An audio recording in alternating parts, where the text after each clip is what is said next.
Hello there, all my friends. Welcome to another episode of Badass Unscripted. Let's talk this week about the lowest common denominator. What does that mean? It's simple. Here's what it means to me. Processes of all kinds. Processes around work, processes around community, education, organization, is something that I think evolved because A, we endeavor in groups, and B, we're able to use things like written communication, verbal communication, to optimize what we do. Almost all animals, tribes, can endeavor in groups, but only we, the human race, can communicate at a much higher level. So why do we care? I'll tell you why. Processes are designed out of a primarily human need to generate consistent and predictable results, certainty and safety, right? Well, great. What's wrong with that? Nothing, except for the fact that all processes must be designed so that they're understandable and executable by the least familiar, least experienced, least capable people. It sounds harsh, but if you've ever written instructions for somebody, maybe a note to teach your kid how to do the laundry after school, or if you've ever been a leader and you've had to create process instructions on how to handle certain situations, you know that you have to quote unquote dumb it down. The nice way to say that is we have to make it usable by the lowest common denominator. In order to make sure that everyone gets it, it has to be accessible to all. But what we're not facing here is that, of course, that gives us permission to make processes and to give instructions at a level that actually slow us down, actually hold us back.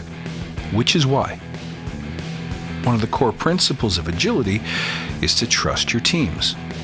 Everything I just described to you about processes is a problem. It says we look at person X and we say that person is the least capable, the least intelligent, the least educated among us. Therefore, I have to create processes that are super simple, easy for anybody to understand. Well, what if instead you looked at the team and did one of two things? Either you create a team of only high-level achievers, highly motivated, highly educated, highly intelligent people, which is an option, has its own problems, and is hard to do. Or what if you created a team and said, listen, law of averages says some of you will be less experienced. Some of you will have less capability in one area versus another. But in the aggregate, you balance each other out.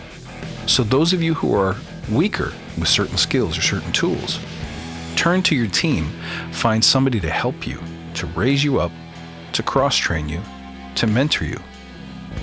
But most forms of work and the processes we create to facilitate it misses an important point, that where a given person may be terrible with power tools, have horrible penmanship, or no experience with Jira, they've got some other skill that makes up for it. And it could be something you're not counting on, like maybe they're super artistic, like a guy like me. Maybe they're really bold and daring. Maybe they're great salespeople. Maybe they're influencers. Maybe they get a different area of tech. Maybe they have a work or life background in psychology, so they're really, really great with reading people. Most systems of measurement look at a person and say, here are all the dimensions of skills that you need to do this particular job. How do you score? Scale of 1 to 10. Well, that's for lunatics. Every person is a perfect balance of different skills. What they lack in one area, they make up for in another. Even people who have some kind of disadvantage or quote-unquote disability will tell you that because they have diminished capacity in one sense or one area, they have enhanced capacity in another. So a great team will look to balance and counterbalance those things with each other. If you believe in that and you trust in that, you no longer have a need to create instruction sets and processes for the lowest common denominator.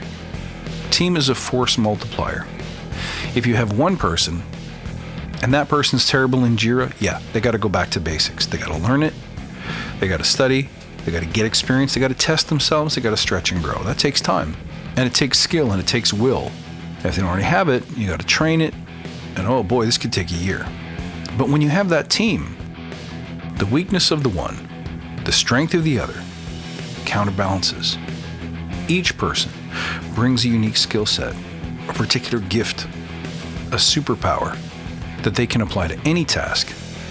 The minute you come waddling in with your clipboard full of processes and checklists and say, this is the job, this is how you do it right, don't screw it up, don't go off script, you just rob the entire team of their creativity, their dignity too, don't you think?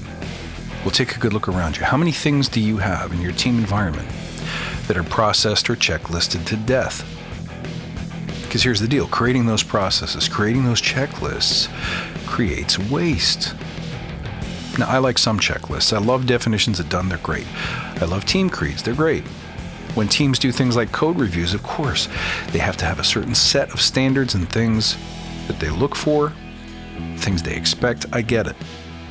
But like everything else in nature, guys, if you underwater it, it dies. If you overwater it, it dies. You're looking to aim straight down the middle. How much process, how much instruction is enough, and how much is too much? Where can you replace today some of your processes with trust? Check it out. Let me know what you think. As always, you can reach out at badassagile.com. On Twitter, I'm at badass_agile, and on Instagram, at badassagile. I look forward to next time, and until then, stay badass.